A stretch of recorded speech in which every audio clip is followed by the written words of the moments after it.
A magnitude 3.1 earthquake occurred.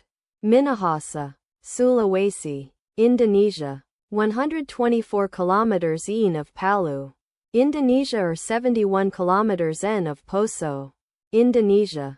On Thursday, the 31st of July 2025, at 18 hours 21 minutes and 2 seconds local time, the quake had a depth of 10 kilometers and was not felt, or at least not reported so.